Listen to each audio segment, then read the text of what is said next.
हमेशा देखा है कि ना पाकिस्तान एक नाजुक मोड़ से गुजर रहा है। ठीक है, मोड़ खत्म नहीं हो रहा। वो मोड़ ही खत्म नहीं हो रहा सर। ये मुझे लगता है ये रिंग रोड लाहौर की तरह का कोई मोड़ है क्योंकि हर जगह ही बनता चला जा रहा है। थोड़ी सी ना ऐसी बात करूंगा शायद बहुत सारे लोगों को बुरा भी लग जाए। मैंने अभी थोड़े दिन पहले एक पॉडकास्ट देख रहा था, पाकिस्तान की एक बहुत मशहूर और मारूफ शख्सियत है जो गाड़ियों का काम करते हैं। वो ये कह रहे थे कि धरती माँ को छोड़ के जो जा रहा है, जब माँ मुसीबत में है तो आप इसको छोड़ के जा रहे हैं। इस माँ ने आपको खिलाया, इस माँ ने आपको पिलाया और आप इसको छोड़ के जा रहे हैं। पहले तो मुझे ना लोगों को थोड़ी सी यहाँ तसी करनी है। माँ मेरी एक ही है जिसने मुझे पैदा किया। मुल्क से मोहब्बत, I love my country, I love Pakistan. तो बोल रहे हो दिल दिल पाकिस्तान, जान जान पाकिस्तान, सब ये आला रब्बी को मैं तो कज़्ज़बान।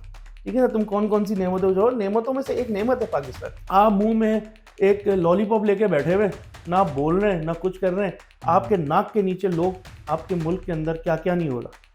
लेकिन आप अगर चाहें तो आप बहुत कुछ बदल सकते हैं ना, लेकिन हर एक को अपनी जान का खौफ, कोई उस लेवल पे जाके बोलेगा नहीं। तो इसी तरह हम भी नहीं बोलते भाई। हम तो ये कहते हैं कि जिसको मौका मिल जाए निकल जाए, जिसको मौका यहाँ मिलता है बिजनेस करे। पाकिस्तान तो वो मुल्क है जिसमें ना आपने किसी को पैसा दिया है ना, किसी की मजबूरी सुनकर, तो फिर उससे पैसा लेना है तो अपनी मजबूरी बताकर। काउंटर के ऊपर बैठा हुआ, गल्ले पे जो बंदा बैठा है, उसके पीछे आपने एक इबारत लिखी हुई देखी होगी, बहुत मशहूर और मारूफ जुमला है, हमारी कोई दूसरी ब्रांच नहीं है।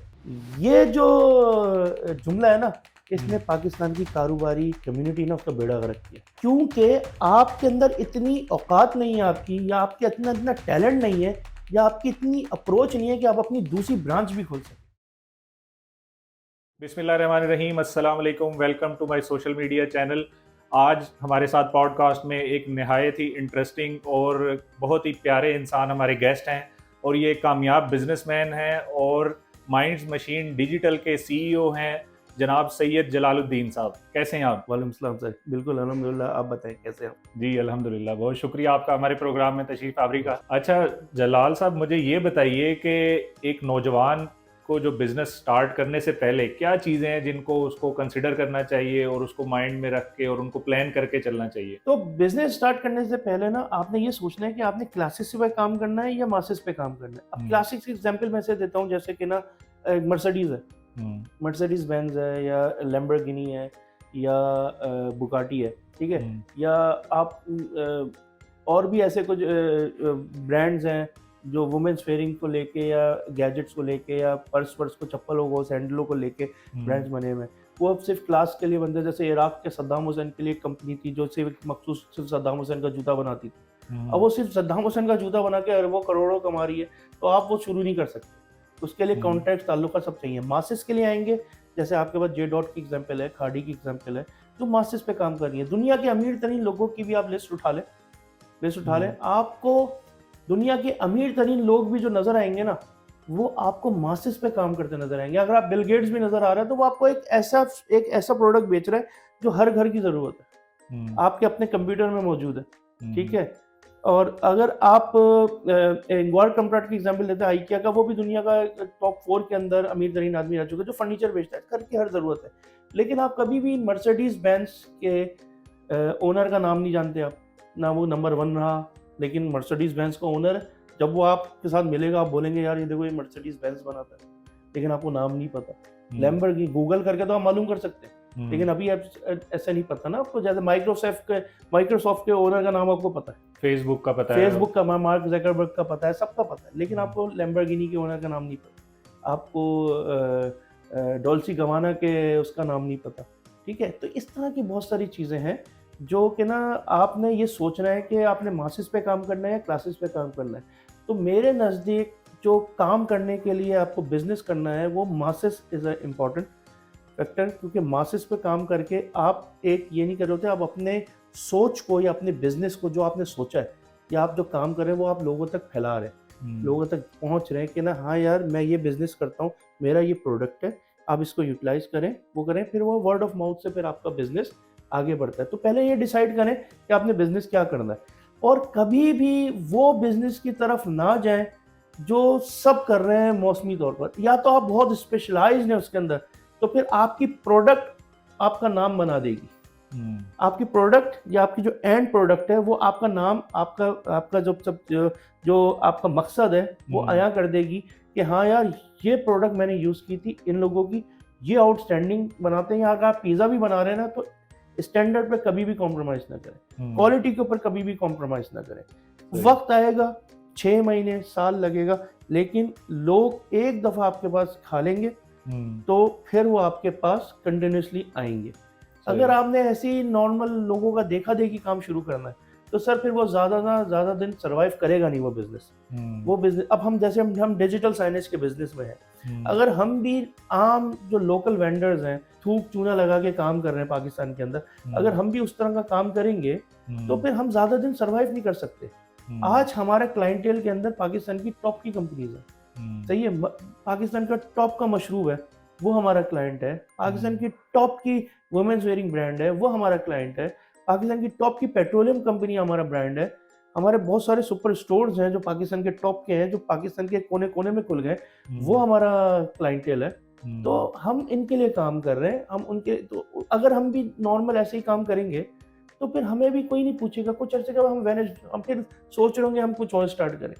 तो कोई भी बिजनेस शुरू करने से पहले आप लाजमी सोचें कि आपने पहले करना क्या, अपना होमवर्क करें। जैपनीज से कहावत है, जितनी अच्छी प्लानिंग आपकी होगी जो कि महीनों सालों पे मुहित होगी, उतना ही सक्सेसफुल बिजनेस आपका होगा। तो तैयारियां या आपका जो होमवर्क कंप्लीट नहीं है तो फिर आप तो बिजनेस भी बिल्कुल अच्छा नहीं कर सकते। आज आपने सोचा कल आप स्टार्ट करेंगे, परसों आप बंद कर रहे होंगे। आप 100 दिन सोचेंगे, 100 दिन के बाद स्टार्ट करेंगे, उसके बाद ना आप 500 साल कमाएंगे।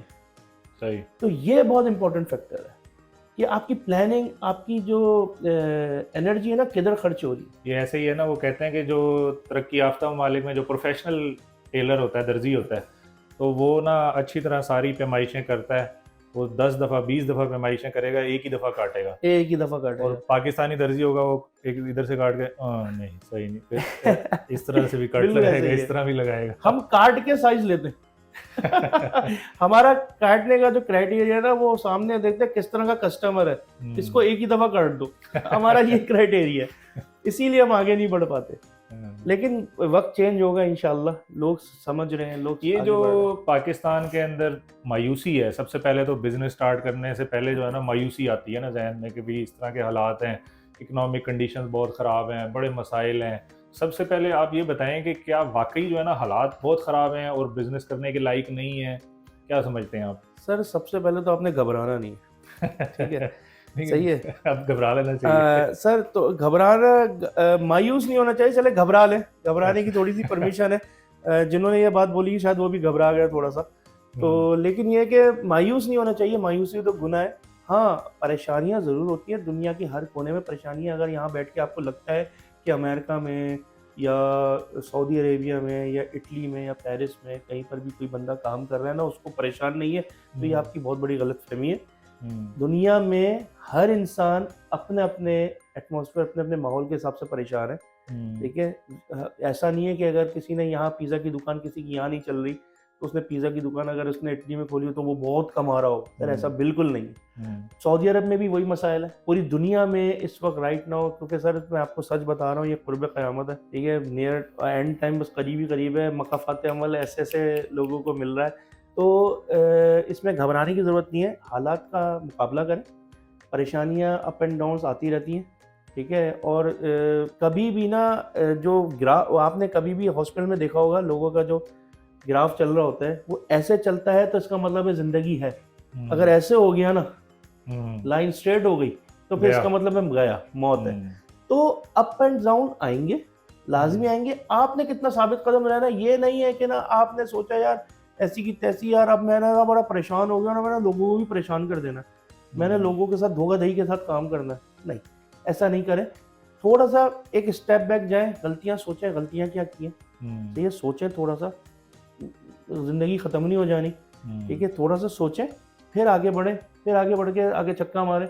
विराट कोहली की एग्जाम्पल देखी होगी, विराट कोहली की जब शादी हुई थी तो बड़ा ज़बरदस्त किस्म का बैट पैच आ गया था उनकी ज़िंदगी में, और लोग उनकी वाइफ को मोरद इल्ज़ाम ठहरा रहे थे कि बार ये इसके जब से इसकी अनुष्का शर्मा से शादी हुई है तो ये बड़े इसकी परफॉर्मेंस गायब हो गई है, सब चीज़ें ख़त्म हो गई है। लेकिन कुछ अरसे के बाद आज आप विराट कोहली का नाम लें, Virat Kohli is a best batsman इस राइट नाउ दुनिया में। मेरे ख्याल में उसका मुकाबला कोई नहीं कर सकता। अभी हम सब हाथ धो के ना बाबर आजम के पीछे पड़ गए। अरे यार उसको भी खेलने दो। अभी बाबर आजम कहाँ है, विराट कोहली कहाँ है, अभी उसको उस लेवल पे आने तो दो। वो विराट कोहली बनेगा, लाजमी बनेगा, उसके अंदर इतनी एबिलिटी है। लेकिन हम क्या करते हैं, हम जब देखते हैं ना कि एक बंदे ने यार आगे निकल के छक्का मार दिया, अब हमारी उम्मीद है उससे ये वाबस्ता हो गई भाई छक्के ही मारेगा बस अब ये। और अब जिस दिन वो छक्का नहीं मारता ना, हम कहते हैं भाई यार ये तो बहुत ही बकवास खिलाड़ी है यार, ये तो बहुत ही घटिया खिलाड़ी है, इसको तो टीम में ही नहीं होना चाहिए। तो थोड़े से अप एंड डाउन आएंगे, परेशान नहीं होना। उस परेशानी में से हर परेशानी के बाद आसानी है, बेशक हर परेशानी के बाद आसानी है। अल्लाह ताला कुरान में फरमाता है, इंशाअल्लाह ताला कोशिश करते गए लाजमी आपको मिलेगी सक्सेस। और बिजनेस करने में तो वैसे अल्लाह के नबी का फरमान है कि ना इसमें 10% जो है बरकत ज़्यादा है बनिस्बत नौकरी करने वाले के। बिजनेस की जो सिलेक्शन है ना, वो बहुत इंपॉर्टेंट फैक्टर है कि आपने बिजनेस कौन सा करना है। अब ये नहीं करना आपने कि ना मैं भी टिकटॉकर बन जाऊं और मैं भी यूट्यूब पे एक चैनल बना लूं या फलाना कर लूं। ये बहुत सारे करना, ये भी बहुत अच्छी बात है। अगर आपको लगता है कि बहुत अच्छा बोल सकते हैं, लोगों के आपके बोलने से बहुत अच्छी चीज़ें हो सकती हैं, तो आप डेफिनेटली ये काम भी करें। लेकिन एक टेंजिबल बिजनेस होना ना बहुत पहले कोई काम भी करें ना, पहले तो कोई फिर काम भी करें, उसके बाद फिर आप इसके ऊपर वर्किंग करें। इसकी सबसे बड़ी एग्जांपल सर आप है ना सर, हमारे लिए आप मोटिवेशन है हमारे लिए। माशाल्लाह आप आईटी फील्ड में भी बहुत अच्छा काम कर रहे हो, माशाल्लाह आप पॉडकास्ट भी बहुत अच्छा कर रहे हैं। Thank you. तो ये बताइए कि ये जो आजकल हमारे पाकिस्तान के जो इकोनॉमिक हालात चल रहे हैं, इसमें क्या यहाँ से नौजवानों को मुल्क से बाहर जाके कोई अर्निंग करनी चाहिए, इस तरह का सिलसिला बनाना चाहिए या नहीं बनाना चाहिए? देखें आपने ना एक बहुत ख़तरनाक सवाल किया है, और ना ख़तरनाक इसलिए कि इसका जवाब जो है ना छोटा और जामे हो ही नहीं सकता। ठीक है, इसके अंदर बहुत लोग रगड़े में आएंगे और रगड़े, ठीक है सर, रगड़ने के लिए तैयार बैठे। लेकिन मसला ये है, देखें अब जहाँ तक नौजवानों के मुल्क से बाहर जाने का ताल्लुक है, नौजवान मैं अल्हम्दुलिल्लाह 40+ हूँ, ठीक है, क्या कहते हैं, और मैंने अपनी पूरी इंटायर लाइफ पाकिस्तान के अंदर जो देखा है, हमेशा देखा है कि ना पाकिस्तान एक नाजुक मोड़ से गुजर रहा है।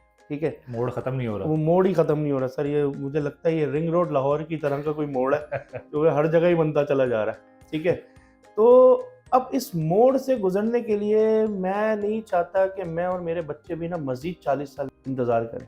ठीक है, और नॉर्मली पाकिस्तान में लोगों की एक एवरेज एज 60-65 साल, 70 साल, 75 साल, 80 साल, चले किसी ने बहुत तीर मार लिया तो चलो 90 क्रॉस कर जाएगा, लेकिन इतनी ही लाइफ है। ठीक है, मैं हरगिज़ ये नहीं बोल रहा कि पाकिस्तान में अपॉर्चुनिटी नहीं है। पाकिस्तान का जो ग्रोथ रेट है ना बिजनेस पॉइंट ऑफ व्यू से, वो बहुत आउटस्टैंडिंग है, बहुत आउटस्टैंडिंग है।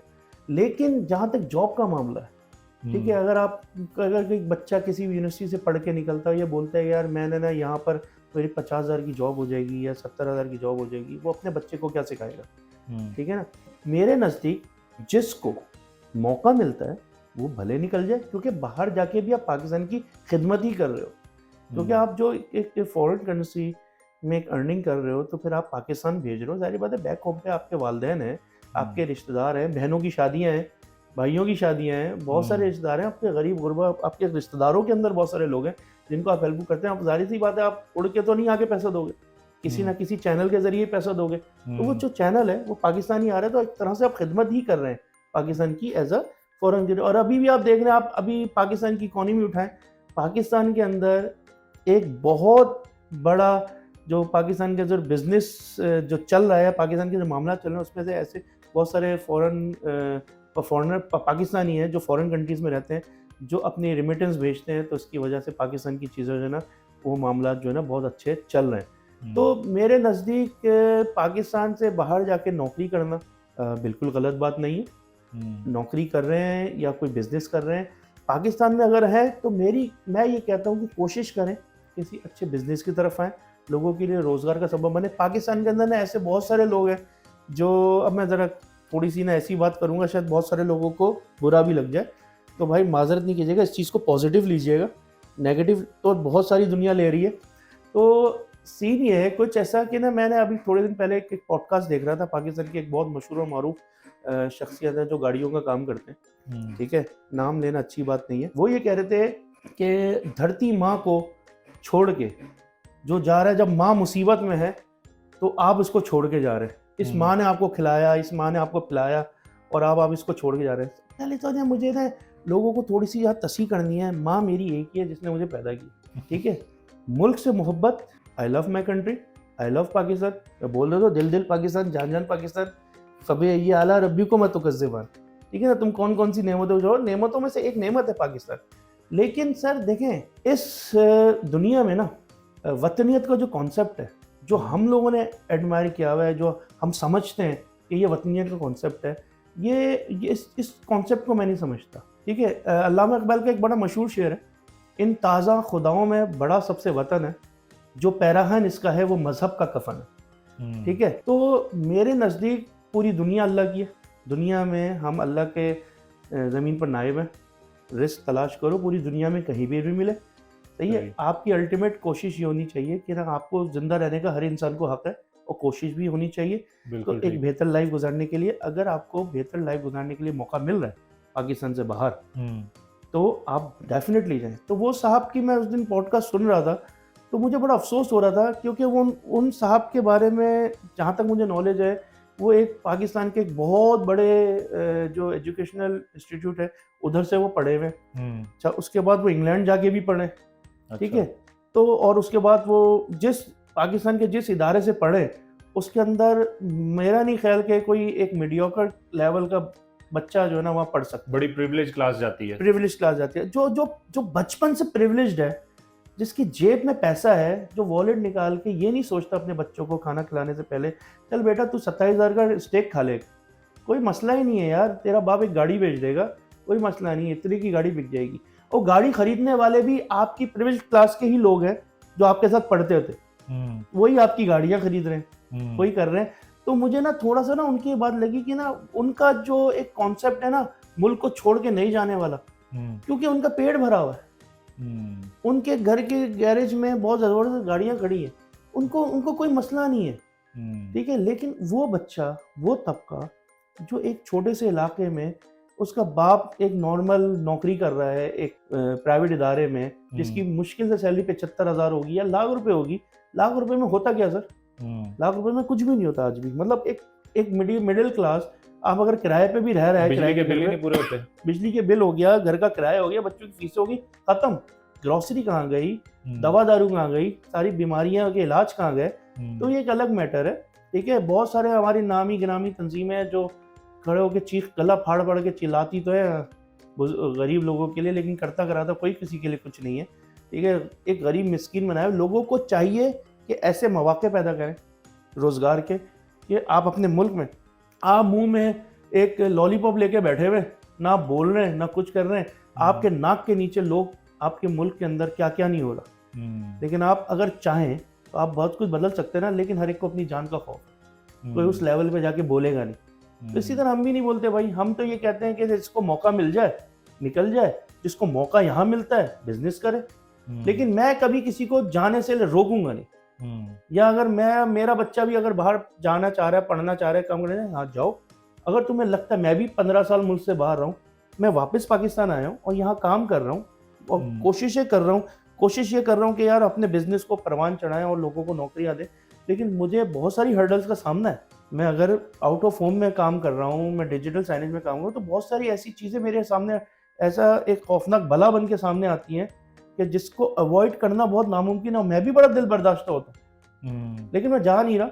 हाँ, लेकिन मैं किसी को रोक भी नहीं। तो मैंने बहुत सारे ब्रिलियंट माइंड देखे हैं, बहुत ज़बरदस्त इंटेलिजेंट लोग, वो कहते हैं कि पाकिस्तान के अंदर बिज़नेस करना बहुत मुश्किल है, क्योंकि यहाँ पे जो है ना वो बहुत ज़्यादा धोखाधड़ी, रिश्वत और ये दूसरे जो चोरी चकारी के मामलात, डिसऑनेस्टी, इस तरह के जो इश्यूज़ हैं, इसकी वजह से वो कहते हैं कि यहाँ से चले जाना चाहिए। यहाँ पे जो है ना बिज़नेस करना भी एक मैस है।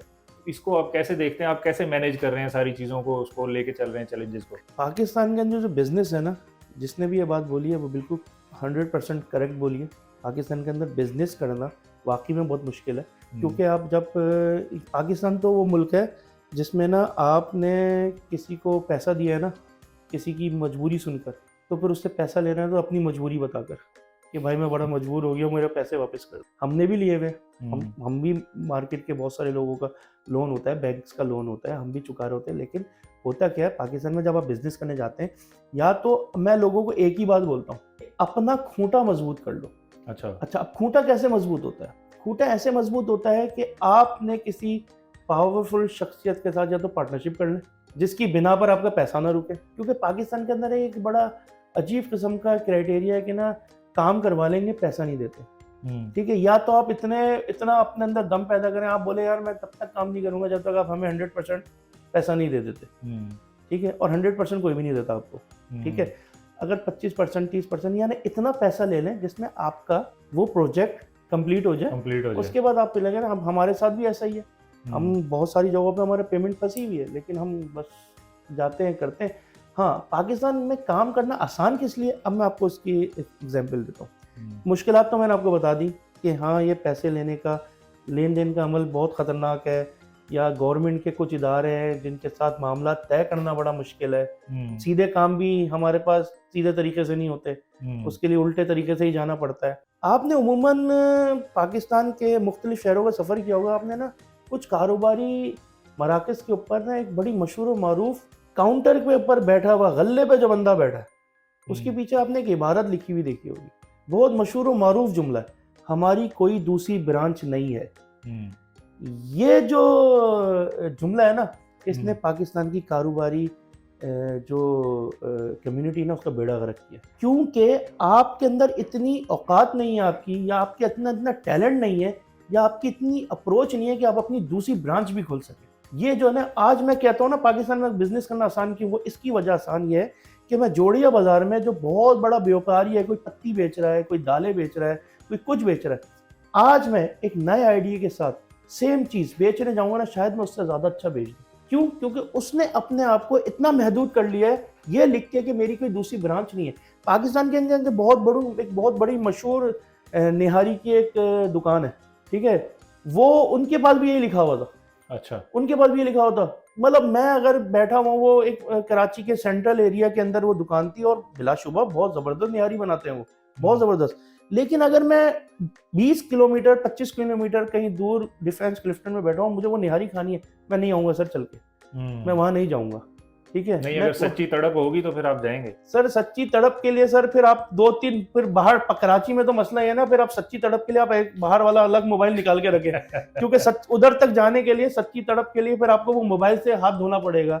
फिर बीच में 50 किस्म के नाके आते हैं, 50 किस्म की पार्किंग के इश्यूज हैं। ठीक है, जाहिर बात है, आप क्लिफ्टन डिफेंस या एरिया में, या इस तरह के एरिया, पॉश एरिया में, आपको गाड़ी भी अच्छी होगी, आप वो गाड़ी लेके जाएंगे तो फिर आपके 10 झंझट है। ठीक है, आपके सामने इंटरनेशनल ब्रांड्स हैं, मैकडोनल्ड्स है, KFC है, सबवे है, ये आए और आके छा गए। क्यों छाए? इन्होंने हर एरिया में अपनी एक ब्रांच दे दी। सही है, आप देख लेना, आपको मैकडोनल्ड खाना है, आप नियर बाय, आप गूगल पे जाएं, आप नियर बाय मैकडोनल्ड लिखें, आपको आसपास के सराउंडिंग्स के इतने मैकडोनल्ड्स आपको नजर आ जाएंगे कि आपकी जो नियरेस्ट अप्रोच होगी, आप वहां जाके खा के आ जाएंगे। अब मुझे निहारी खानी है अगर उस मखसूस होटल की, मुझे ऑल द वे 25 से 30 किलोमीटर सफर करना है, फिर वहां जाके मैंने पार्किंग ढूंढनी है, और फिर वो एरिया ऐसा है या वो जो ऐसा भी है उधर गाड़ी पार्क करनी है, फिर मुझे धड़का ये लगा हुआ है यार मेरी गाड़ी सही पार्क हुई भी नहीं हुई, मैं वहाँ निहारी खा रहा हूँ, निहारी पे तबाही रश है, लोग कुर्सी पकड़ के खड़े हुए, यार ये हटेगा तो मैं बैठूंगा। तो सर, इससे अच्छा नहीं था कि आप ब्रांचेस खोले? अब जाके उनकी एक ब्रांच खोली है कराची में, दूसरी, यानी कि 44 साल के बाद मैं देख रहा हूँ अपने होश संभालने के बाद कि उनकी एक और ब्रांच खुली है। ठीक है, इस तरह के बहुत सारे निहारी वाले जो अच्छा टेस्ट दे रहे हैं, जो अच्छा खाना दे रहे हैं, लेकिन उनकी एक ब्रांचेस है, एक्सपेंड नहीं करते बिजनेस, एक्सपेंड ही नहीं कर रहे बिजनेस को। क्यों? क्योंकि उनको खौफ ये है कि गल्ले में मैं किसी को बिठाऊंगा कोई मुझे धोखा दे देगा। ये जो मेंटेलिटी है ना, आज मैं निहारी की कोई चेन खोलूं और मैं अपना एक सोल्यूशन तैयार करूं जबरदस्त किस्म का बिजनेस का, और ना मैं एक लो कॉस्ट के ऊपर काम करना शुरू करूं और मुख्तलिफ जगहों पे जाके मैं निहारी की दुकान खोल लूं।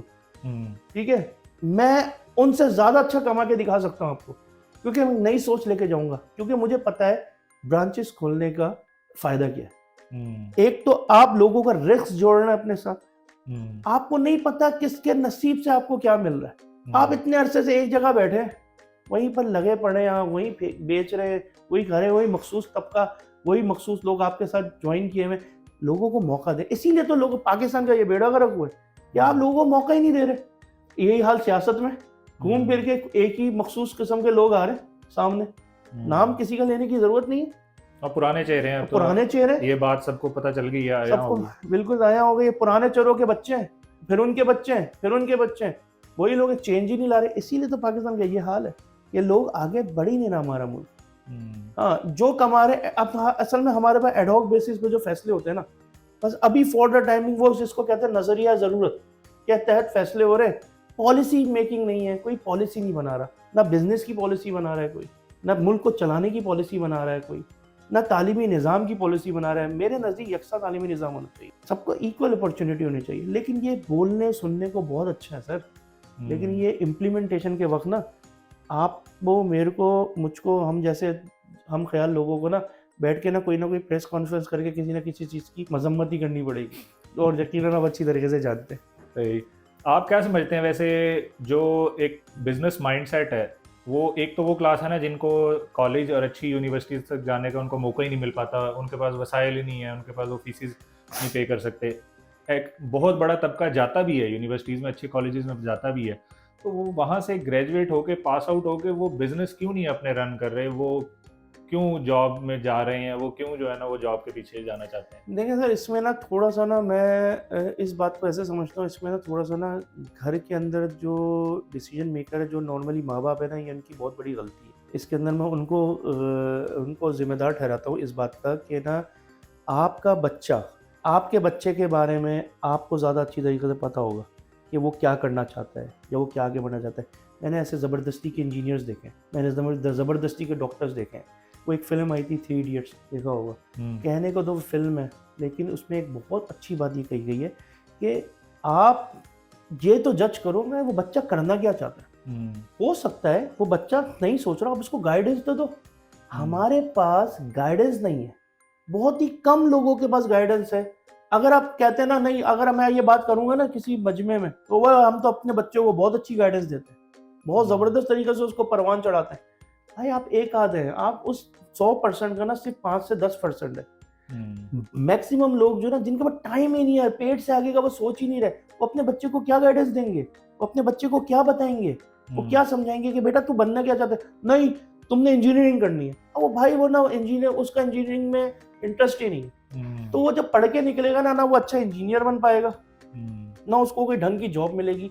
और जहाँ तक बिजनेस की बात है, मैं ये उन बच्चों को कहता हूँ जो एक अच्छी यूनिवर्सिटी या अच्छे कॉलेजेस तक नहीं पहुँच पाते, अच्छे स्कूलिंग से उनकी नहीं स्कूलिंग हुई है, तो उनके लिए मैं ये कहता हूँ कि ना आप थोड़ा सा ना किताबों को पढ़ें, थोड़ी सी ना अपनी रीडिंग हैबिट्स बढ़ाएं, अच्छे लोगों की अच्छी किताबें पढ़ें। इशफाक अहमद साहब की किताबें ज़ाविया वो पढ़ें, वो और उनके कुछ नावल्स हैं या और बहुत सारी चीज़ें हैं, इस तरह की किताबें हैं जो आपको ना अंदर से देखिए। किताब बीनी जो है ना वो बहुत इंपॉर्टेंट है। किताब पढ़ के ना जो आपके अंदर चेंजेस आती है ना, वो आप कोई टिकटॉक या किसी भी रील को देख के नहीं ला सकते, ठीक है ना। रील के अंदर भी आपको बहुत बड़ी बड़ी बातें करते हुए नजर आएंगे लोग, लेकिन सर वो एक अंगूठे के ना इशारे से ना ऊपर चले जाती है रील, ठीक है। तो किताब पढ़ें, और कुछ लोगों को आप आइडियल बनाएं, उनके साथ बैठें, उनसे सीखें, लोग सिखाएंगे आपको। मैं आज बताता हूँ ना, अगर मैं कहता हूँ कि ना ये बंदा बिजनेस अच्छा करता है और मैं उससे मिलना चाहता हूँ, उससे बात करना चाहता हूँ, ठीक है, और उसको ये बताना चाहता हूँ कि यू आर माई गुरु, तुम मेरे मेंटोर बन जाओ, मैं तुमसे सीखना चाहता हूँ। कि लोग इतने भी पागल नहीं है, इतने भी घटिया लेवल पे नहीं चले गए। लोगों का इखलाकी इक़दार अभी भी कुछ बेहतर है पाकिस्तान में, कि वो आपको डेफिनेटली बताएंगे, आपको सिखाएंगे। जो बच्चे अच्छा नहीं पढ़ गए, जो जैसे तैसे कर ली ग्रेजुएशन, अब वो चाह रहे हैं कि अच्छा बिजनेस करें, किसी ना किसी ऐसे बंदे के साथ लग जाओ या किसी ऐसी जगह पे लग जाओ जहाँ से तुम उस काम को सीखो, और मोटिव भी होना चाहिए। देखें, आवारागर्दी, दोस्ती यारियाँ ये एक लिमिट तक ही अच्छी लगती हैं, उसके बाद ना सबकी अपनी अपनी जिम्मेदारी हो जाती है। उनको ये चाहिए कि ना उन लोगों के साथ जुड़ जाएं या उसी जॉब पर जिस जगह पे वो काम कर रहा है उस काम को सीखे डेडिकेशन के साथ। ये नहीं सोचे कि मुझे क्या सैलरी मिल रही है, सिर्फ साल 2 साल निकालना होता है बस। साल 2 साल के बाद ना वो बंदे की गिरफ्त इतनी पक्की हो जाती है कि ना वो फिर आगे जाके ना उसके ऊपर इन्वेस्टर मिल जाते हैं, ऐसा लगाने वाले लोग भी मिल जाते। अच्छा। नीयत साफ ते मंजिल आसान, लोग मिल जाते हैं आपको, ठीक है। एक आपकी अगर नीयत साफ है और आप इस उम्मीद के साथ काम करना चाह रहे हैं कि यार हम अच्छा काम करेंगे, मैं बिजनेस कर सकता हूँ, तो आपको डेफिनेटली मिल भी जाएगा। भाई ये बिलीव होना चाहिए इंसान को कि यार मुझे मिल जाएगा कोई ना कोई जो मेरा हाथ पकड़ लेगा। और फिर अल्लाह से बड़ी ज़ात किसी की नहीं है, कोई शक नहीं। बिल्कुल। इशराक ना छोड़ें, फजर के बाद इशराक पढ़ें, रिस्क के दरवाजे ऐसे खुलते हैं, अल्हम्दुलिल्लाह। जबरदस्त। अच्छा जलाल भाई, ये बताइए कि एक नौजवान है, उसको नया बिजनेस स्टार्ट करना है, एंटरप्रेन्योरशिप की तरफ जाना है, तो क्या बेसिक्स हैं जो उसको लेके चलना चाहिए? देखिए सर, एंटरप्रेन्योरशिप के जो है ना कोई बेसिक रूल है नहीं नॉर्मली, ठीक है। ये ना इंसान की अपनी खून के अंदर होती है कि वो किस तरह उस चीज़ को आगे लेके चलता है, कि किस चीज़ को कैसे समझता है। इंस्टिंक्ट होते हैं, बिल्कुल। अगर ऐसी कोई बात होती ना, कोई बेसिक रूल या कोई थंब रूल होता, तो दुनिया में आज हर बंदा बिजनेस कर रहा होता, तो फिर काम करने वाला कोई मिल ही नहीं रहा होता आपको, ठीक है। तो ये आपके अंदर आपकी स्किल्स हैं, और स्किल्स को बढ़ाने के लिए क्या क्या करना पड़ता है, फिर वही बात, आपने कुछ ऐसी पर्सनैलिटीज़ को फॉलो करना होता है। जैसे अब मैं बीइंग आइकियन, मैं आइकिया के अंदर जॉब कर चुका हूँ, और उनके जो ओनर थे इंगवार कम्प्राट, उनके ना बहुत सारे कॉन्सेप्ट्स हैं, ठीक है। जो बड़ी बड़ी बिजनेस एंटिटी है ना, ये जो आपको बिल गेट्स की एग्जांपल मैं नहीं दूंगा।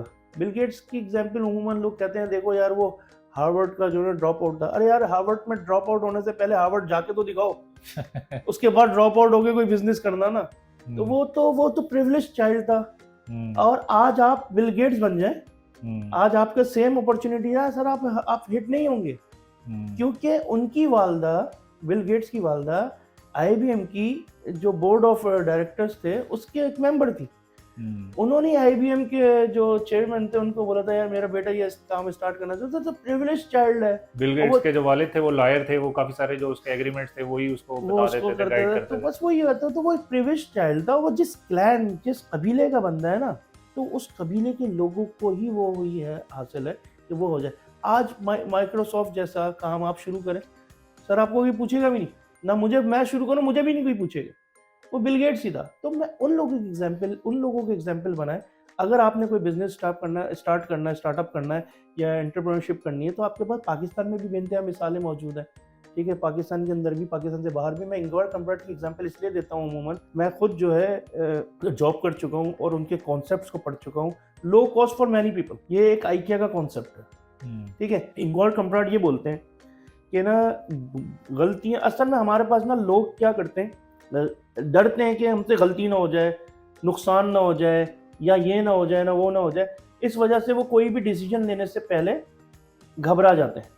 वो कहते हैं यार, और उमूमन नॉर्मली यहाँ पर लोग बिजनेस करने के लिए पैसा अपने अब्बा से लेते हैं, तो ये यार अब नुकसान हो गया तो अब्बा क्या बोलेंगे, अब्बा ये बोलेंगे, अब्बा वो बोलेंगे। भाई गलती इंगवार कम्प्राट के नज़दीक गलती सिर्फ वो नहीं कर सकता जो सो रहा हो, गलतियों से ही सीखता है इंसान। हमारे पास तो गलती होने का मकसद ये है कि भाई बस अब तो इसकी ज़िंदगी ख़त्म हो गई है, इसने तो तबाह कर दिया, इसको जो पैसा दिया था उसने लर्निंग क्या लिया हासिल, उसने सीखा क्या उससे, ये बड़ा इंपॉर्टेंट फैक्टर है। तो ये हमारे पास उम्मन क्या होता है कि ना, बस उसको ना लान तान करना शुरू कर देते हैं।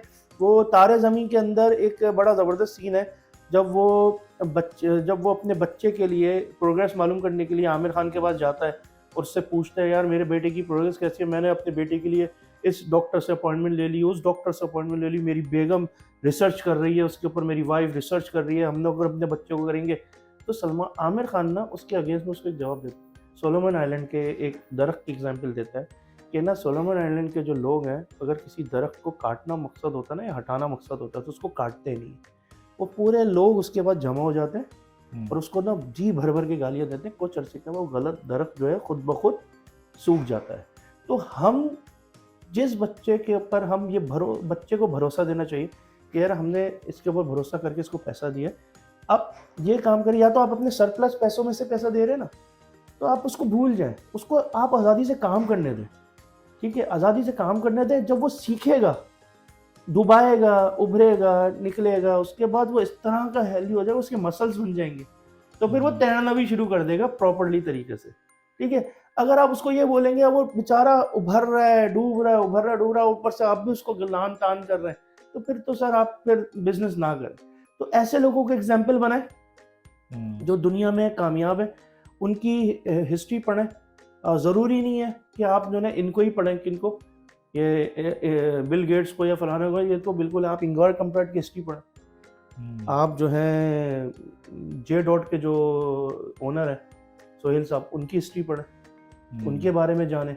आप पाकिस्तान के अंदर है स्टूडेंट बिरयानी के लोगों के बारे में पढ़ें कि वो कहाँ से करते करते क्या उनका क्राइटेरिया था। आप ऐसे बहुत सारे दर्जनों एग्जाम्पल आपको अपने आसपास मिल जाएंगे कि आप उनको पढ़ें, उनकी ज़िंदगियों को सोचें, उनके बारे में पढ़ें। और फिर रसूलुल्लाह की ज़ात के मुताबिक आप मुतालिक जो है ना आप थोड़ा सा पढ़ना शुरू करें तो आपको पता है उन्होंने तिजारत कैसे की। सबसे पहली बात है कि हम भी कोई चीज़ झूठ बोल के नहीं बेचते, ठीक है। और झूठ बोल के बेचने का मतलब ये है कि फिर आप अपने साथ ज़्यादती कर रहे हैं, ठीक है। जो रियलिटी है वही बताएं, उनको सीखें। एंटरप्रेन्योरशिप स्किल्स आपके अंदर तभी जनरेट होंगी जब आप कुछ काम करना स्टार्ट करेंगे अपनी सोच के हिसाब से, कुछ पढ़ के, सही है। अगर तो ये कोई आप ये सोचते हैं ना कि कोई इंस्टीट्यूट है जो आपके अंदर जो एंटरप्रेन्योरशिप जो स्किल्स की तालीमात देगा आपको, और आप जो है ना ये क्रैश कोर्स करेंगे 6 महीने का और आप एंटरप्रेन्योर बन के निकलेंगे, तो सर फिर आपका फिट ही मोटिवेशनल स्पीकर जैसे होते हैं। हाँ, जैसे मोटिवेशनल स्पीकर्स होते हैं। मोटिवेशनल स्पीकर आपको ना सेम क्लास के अंदर 1 घंटे के लेक्चर में ना आप बाहर निकलेंगे, आप ये कॉलर खड़े हुए होंगे, यार मैं बहुत शानदार बिजनेसमैन हूं। जब रियल लाइफ में आएंगे ना तब आपको पता चलेगा भाई यार मुझे तो इस इदारे के टैक्स देना है, उसका तो अंडर टेबल भी देना है, अरे यार मुझे तो ये भी करना है, ये तो प्रोडक्शन वाला नहीं आ रहा है, यार मजदूर की मसले आए हुए, मजदूर नहीं मिल रहा, मुझे ये नहीं मिल रहा। फिर आपका पूरी मोटिवेशनल है ना, फिर आपको ना जिंदगी भर गालियां देते हैं। 1500 रुपए दे के आपने जो ना उसकी क्लास ले ली है या 5000 रुपए दे के क्लास ले ली है, उसका तो बिजनेस बन गया उसको तो और मंजे मिल जाएंगे मोटिवेशनल स्पीकिंग करने के लिए और उसको बताने के लिए, लेकिन आपका तो बट्टा ही बैठ जाना है, फिर आपने उसके साथ पलट के नहीं जाना। तो ये है कि थोड़ा सा खुद वर्किंग करें।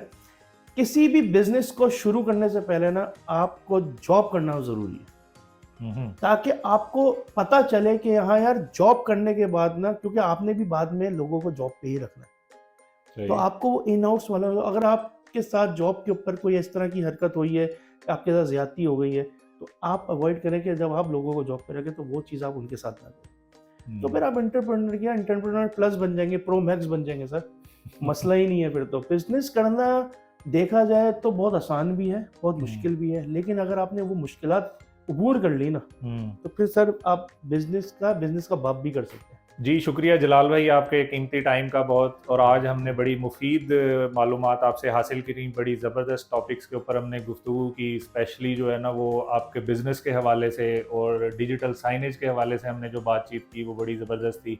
और फिर एंटरप्रेन्योरशिप को लेके और किस तरह से बिज़नेस स्टार्ट किया जा सकता है पाकिस्तान के सिनेरियो में, तो काफ़ी कुछ सीखने को मिला हमें। उम्मीद है कि व्यूअर्स ने भी काफ़ी कुछ सीखा होगा और बड़ा मज़ा आया आपके साथ टाइम गुजार के, स्पेंड करके।